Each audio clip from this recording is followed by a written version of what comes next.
You're listening to the Teach Better Talk podcast featuring expert educators eager to share progressive tactics to reach more students. Teach Better Talk is created by teachers and fueled by passion. Let's get started.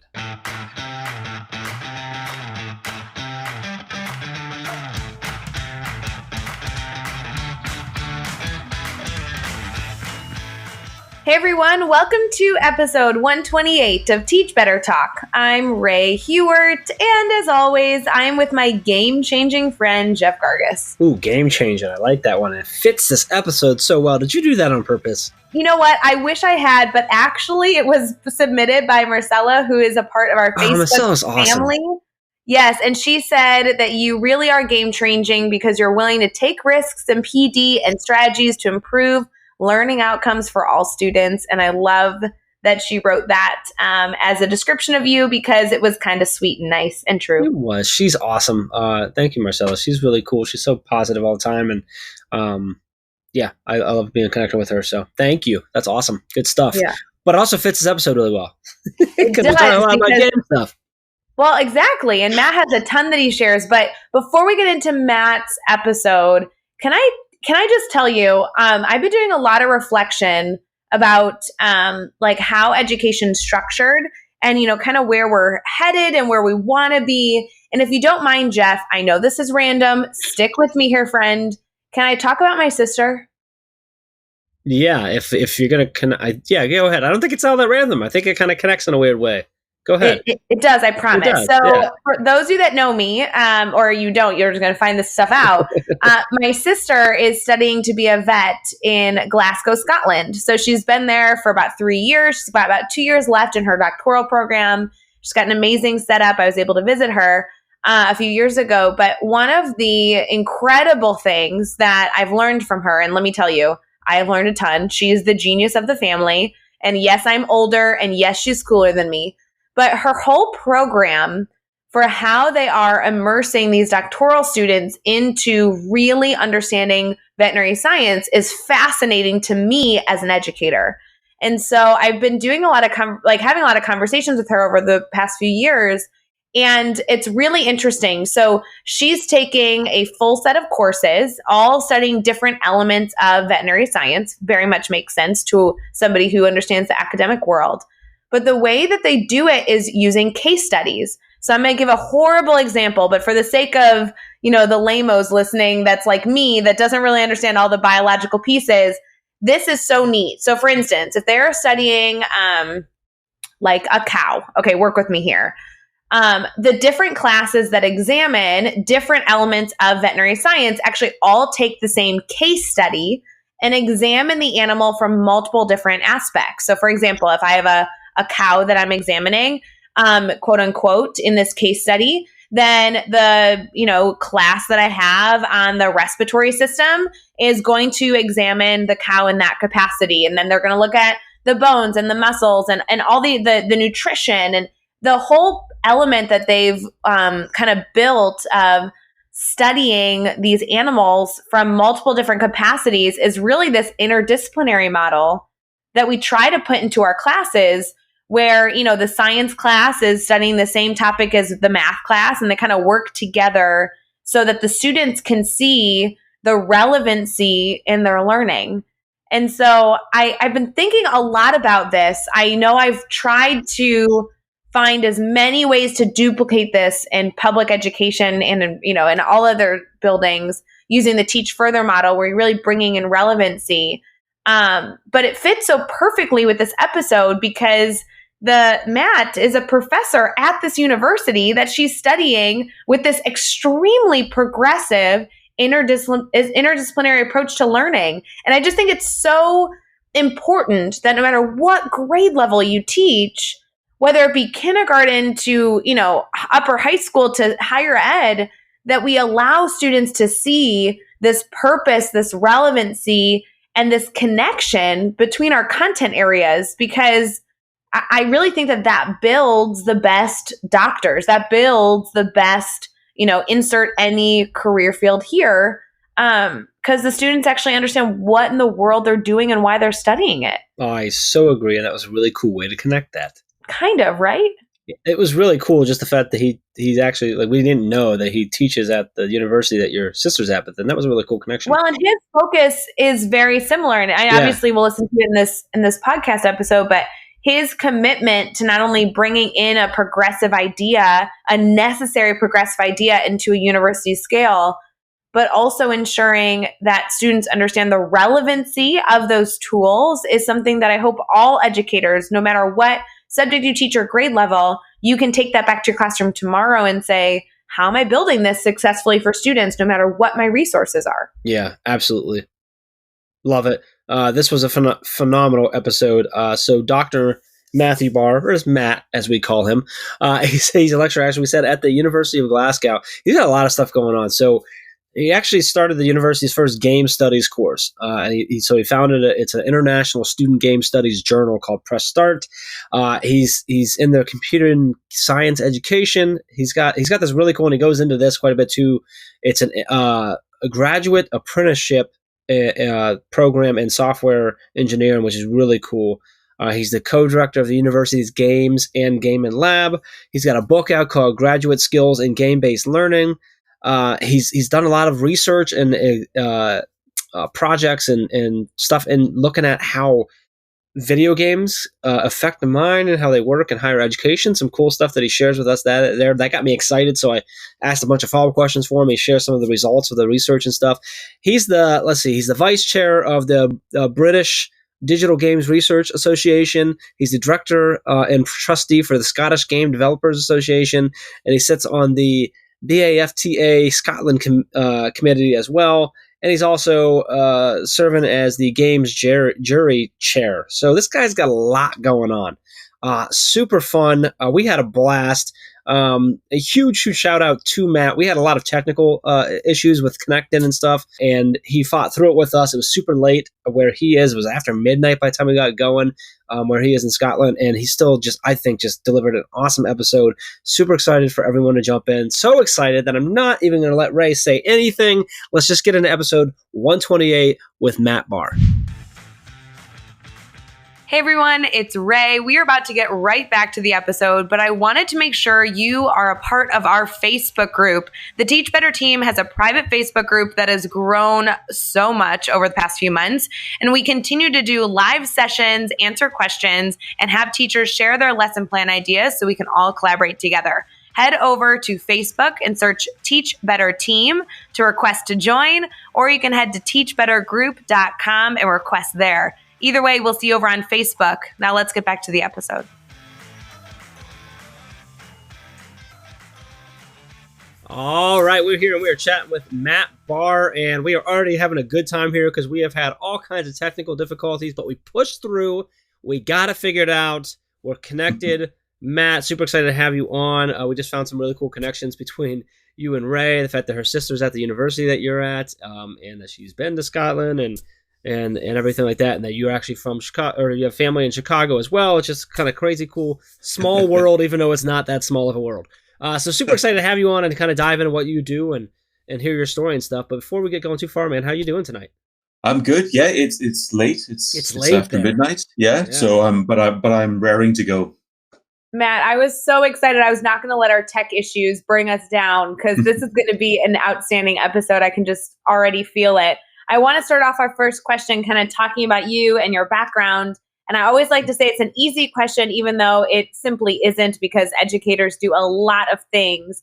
But would you mind telling us a little bit about what you do in education?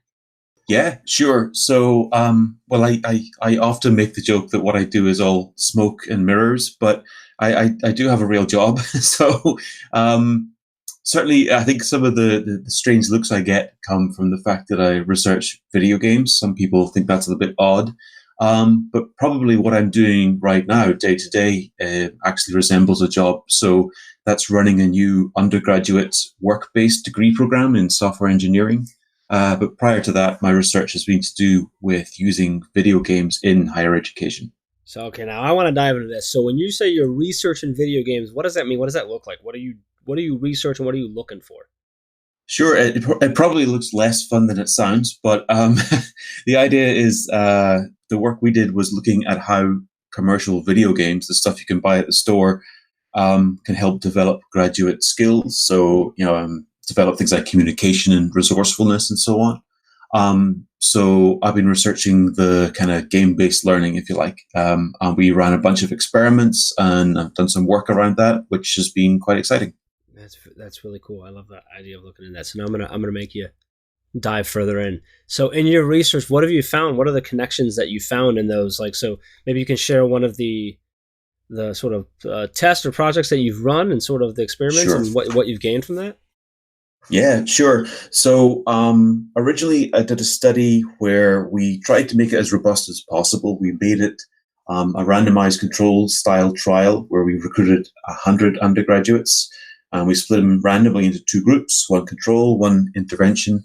And the intervention group played a bunch of video games that we chose over a semester, over about 8 weeks, whereas the control group did not. But both groups were tested at the beginning of the semester and again at the end of the semester on a bunch of particular skills or attributes, as we call them. So that was communication, resourcefulness, and adaptability. So the students played the games for around 2 hours a week, so not a great deal of time. And then at the end of the semester, we tested again, and there was a statistically significant improvement in the scores in the game playing group, right? So the games, it appeared, actually had a positive effect on their various skills. So that's the kind of headline news, I guess. Very cool. I've been trying to tell my mom that for years now. I 25 years or so. No, that's really cool. That just always interests me. That's always a neat field, I think. It's kind of cool to looking at how it actually affects. You hear a lot in the news about negative or not or whatever, but to hear the actual study put into it, that's pretty cool. So we, one of the things we talk about a lot on this podcast is failure. I talk a lot about being fortunate enough to fail a lot because it's molded me into who I am today. So we love talking about that. So can you share a story with us about a time that you've had a failure? Kind of share with us what happened, how did you overcome it, and then what did you take away from that? Sure. Yeah. Well, first of all, you stole my joke about failing a lot, but that's fine. So the question is whether I learned from her or not. And I was thinking about this, and I think obviously there have been some big failures, small failures, but one that came to mind recently was I really made a mess of my first degree, of my undergraduate degree. It was something of a disaster. For reasons I can't quite recall, I ended up doing a degree in geology. So, and I was not only not good at it, I didn't really like it. It turns out it's not all dinosaurs and volcanoes. There's like physics and chemistry and stuff with like maths in it, and I was terrible. But I that was a squandered opportunity.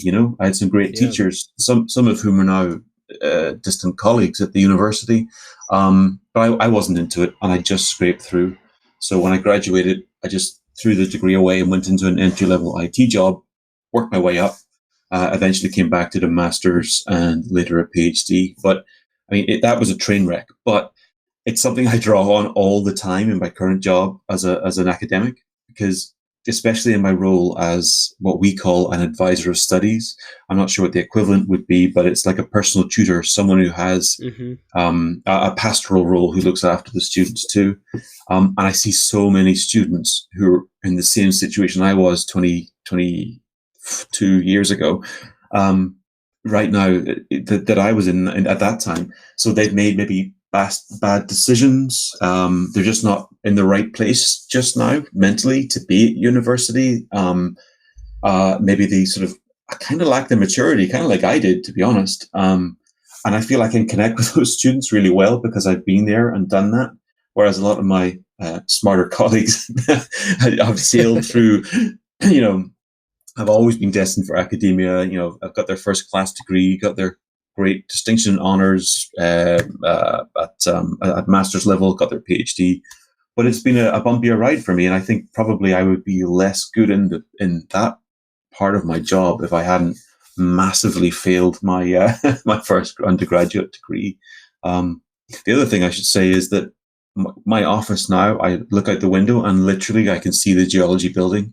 So that keeps things real, So if ever I forget and I think, oh, why are these students not behaving? I think, well, yeah, that was totally me. But I think there's been lots of small failures. And if you look at my teaching, I remember I gamified my game studies class, which made sense because we were studying. It was the phenomenon we were studying was relevant, and I that could have been better. I remember I learned from that I need to explain what I'm doing. If it's something in any way new, I must keep explaining it. I should probably use different channels to explain it, because the students who weren't so great at showing up, let's say, missed the introduction to what it all was and how it was really just a piece of fun, how we were examining the effects of gamification. But of course, the students who weren't there for that explanation found themselves at the bottom of the leaderboard, right? Mm-hmm. So they were freaked out and disappointed, and they didn't understand what it was. They thought they were failing. It is better that they show up to class, ideally, but it wasn't the end of the world. So I learned how to present something like that a little bit better. But since then, really, I've just, the way I put it is, I've learned the art of failing. I fail all the time, but now I don't get freaked out by it. I will try something in class. If it doesn't seem to be working, I just stop. That's fine. I'll draw a line under it. Usually I'll make some stupid dad joke about how it's gone wrong. Stupid dad jokes are my basically my teaching style now. I'll just move on. And I think even 5 years ago, certainly 10 years ago, I would have struggled with that. But it's about failing all the time and reacting quickly, Stupid dad jokes, right, Ray? I love those. Yeah, Jeff, you're fun of awful dad jokes. So. I like you guys. I like it. I love that you said the art of failing. I think that's a great way of putting it, because it really, it is an art in a sense, because you really have to learn how to fail the right way, because you're going to have failures, whether big or small, and it really is an art to be able to not let them bring you down and rather reflect on them and pull out the lessons in them. So I really enjoyed that. So let's flip it around now, Matt. Let's talk about a time that a successful moment. This could be something big or something small, but tell us what happened. Why was it a success for you? And then what'd you take away from that? You touched on this earlier on about how games tend to get a bad rep in the press. We hear negative things all the time. And so when we did our study with the games and learning these skills, they were playing games like Borderlands 2, Team Fortress 2, games with, they were somewhat violent. They were kind of cartoonish, but they were, but the point is that they were about communication and about collaboration and about constantly shifting scenarios. So having to, adapt. So what the students took from those games was positive. And so when we published the results of the study, it got a lot of traction in the press, and I was delighted, because usually the stories, as I say, are quite negative. But I think because I had those quantitative measures in there, it sounded convincing to journalists. And for about 36 hours, I was I was on the radio in Singapore. I did a couple of guest slots over in the States, and I was in all the press in the UK just for that 36 hours of fame, I think I would say. Which was brilliant, because it changed the narrative a little bit, just that ever so slightly, just was so that was a success. And that led to going on to write the book, where I expanded on that. And that was a great opportunity that came out of that. I didn't have high hopes for the study. it grew legs. And then I was able to pitch a book on it. And I did some more work. I expanded that out with interviews, and that was a great experience. I think that's so cool. It sounds like an amazing experience. Yeah, I really enjoyed doing the book. I think even more so than the experimental study, because, as I said, it's less fun than you think. I remember trying to set up the games lab, which I was lucky to get. I found a basement that no one was using. I asked the IT guys for a bunch of old machines. The head of IT likes an Irish accent, so I dialed that up a little bit, and she gave me a dozen old machines for free. So it was kind of like a skunk works operation. but I remember trying to set up all the computers to play the games, and it turns out that the network ports were all blocked because games are bad, and universities don't like you playing them. So I had to go around and install all the games with my mobile phone and a little Wi-Fi dongle. Oh my God, which was ludicrous. And then when I did start playing the games, because they were playing 2 hours and then rotating, I heard the first 2 hours of Borderlands 2 something like, I don't know, 50, 60 times in a sort of 1 week period, and I can't play that game anymore. I can't hear that dialogue. It just ruined that game for me. So when it came to the book, I was in my comfort zone a little bit, just doing interviews. I interviewed the developers behind those games. I was very fortunate to get a representative from Valve, one of the companies who make Portal 2 is my go-to game for this. I think every student in the world should play Portal 2 in co-op. But so I spoke to an experimental psychologist, because Valve have an experimental psychologist on the staff. He was giving nothing away, right? He was another fellow scientist, so he would make no claims whatsoever without hard evidence. He was a tough nut to crack, but he gave a lot of great insight. Spoke to the guys that made Borderlands 2, made all these other different games, the Lara Croft games. And I also interviewed a bunch of educators across the globe who are using games in cool ways in higher education. So I love doing that stuff. I take that any day over installing games with a Wi-Fi dongle. But it's so important, Matt. I feel like you are living either somebody's dream job or worst nightmare, depending on how you look at it. No comment. I think, yes, it's not as rock and roll as it sounds, I'm afraid, but it sounds pretty rock and roll. Yeah, I don't know. I think you've convinced Jeff. He's leaving all his responsibilities. He's moving in with you in Glasgow, Scotland. Well, I'll just take the playing the games and setting things up. You can worry about all the academic stuff. There you go. It's a deal. It's a deal. I just want the rock star stuff. That's all I want. Matt, you're obviously doing amazing things. Your stories are fabulous. But I have to ask you, with everything about education, being passionate about gaming, which is a huge kind of I feel like that's a buzzword right now, like gamification in schools, whether it be K-12 or higher ed, what's exciting you about what you're doing? What impact do you think you're making? And how do you fuel this passion?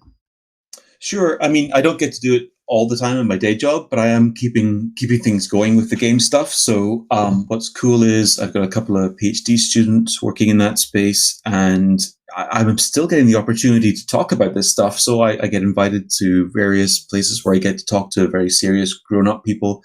I kind of forget I have to pretend to be a grown-up, and I stand up there and I talk about video games with my grown-up face on, and it's cool. So I'm still keeping my hand in that, and I really want to get back to it. But what I'm doing at the moment is also kind of cool and exciting. It's an apprenticeship degree, so a work-based degree in software engineering. And I switched jobs to come and help run that. Weirdly, my boss is one of the guys that taught me those 20-something years ago. He's forgotten how bad I was, thankfully. But but this is a really cool new thing, because it's to be honest, I think it's the way something like computer science programming should be taught. We talk about it that computer science education is kind of coming of age. It's a vocation like medicine, or indeed like your sister, veterinary studies. So there should be a work-based element to it. Now, in the UK, apprenticeships have connotations of, I don't know, being like a joiner, I guess, or something that's less academic. By no means less valuable, but it's not something that an ancient university like Glasgow is associated with. But then we throw the example of, what about the medics? What about the vets? What about the engineers? These are vocations that are also very academically rigorous. Yeah. So that's kind of what we're moving towards. It's been a big challenge to get this up and running. There's a lot of moving parts. It's working with employers. So I'm used to my students just kind of showing up. They apply to university and there they are. There are complications with this stuff because you have to ensure that you have enough employers with enough places. There are other moving parts as well. But it's such a great experience for the students because they're in the workplace, they're seeing the messy real life stuff that we can't really emulate at university. That every single student I meet who either goes out on their first placement internship or first job after graduation says, this is nothing like university. What were you teaching us? Right? Because it's just so different. And because in one workplace, you'll have a bunch of different systems and technologies, a bunch of different ways of working that we can't possibly expose them to. So as soon as they go out in the real world, immediately it seems like everything we've taught them is nonsense, right? It isn't nonsense because they've got that grounding that they can adapt to whatever we throw at them. But this way, they're getting that from day one. So I have students who've been with me for this is their 6th week. It's week 6. We're already covering stuff we would normally do in year 2. They're already cutting code in the workplace in many cases. And they're seeing how it all works. They're building up their networks. And the really cool thing is, whenever they come back into university and sit there with me, we're talking about all those different experiences. They're learning so much from each other because they've all got these different experiences.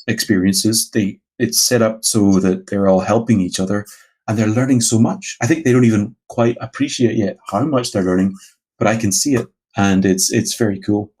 Sorry, I got a little bit. Now you are speaking my language. I love this. Okay. This is like, you're talking video games. I know Jeff was salivating at the mouth. I'm at the beginning level of video games. I know what they are and don't use enough of the idea of gamification in my classroom. But you want to bring up real world apprenticeship opportunities for students? Oh my goodness. We could talk on this for hours. I want to be your assistant. Tell me you're hiring. I mean, you guys have both got jobs here. Just come on over. Done. All right, Ray. I guess we're jumping on a plane. We are. Sorry, Teach Better Talk. Our episode ends here. We're leaving.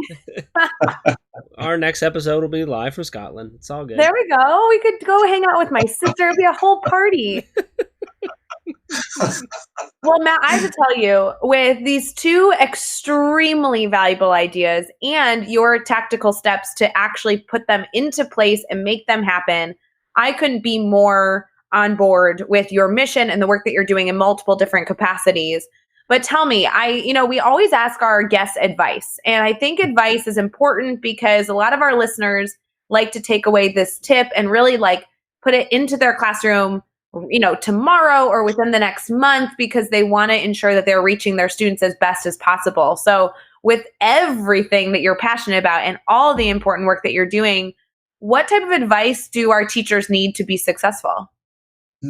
Yeah, that's a great question. And it's maybe a bit of a cliche, but I would say don't overthink it. Don't waste energy on over preparing your classes, especially the night before, which we've all done, right? That's what happens. Yeah, I can hear Jeff laughing. Yeah. So I used to spend, when I first started teaching, I used to spend a ridiculous amount of time prepping each lecture. I would basically write a script of what I would say, and I would paste that into the speaker notes in PowerPoint. And just because I was paranoid that I would forget things or get things a little bit wrong. I might, if I was teaching game studies, I might forget, I don't know, the date that a game came out or the name of a designer. If I'm teaching software engineering, maybe I'd forget some language syntax. And I was paranoid, but actually, all that worrying was counterproductive. If I stayed up all night trying to perfect this script, I was stilted the next day. I was tethered to the lectern, right? It was, and I couldn't really think on my feet because I'd been up all night. So now I spend much less time worrying about getting it down and getting that script right. I prepare enough, but now I just kind of go with the flow. And I know that takes a little bit of experience and confidence to get to that point, but it means that, yes, the presentation style is a little bit rough around the edges, and there are more dad jokes than there should be, but, and I do forget things, but that's fine. It's okay to be a little bit vulnerable in front of the students.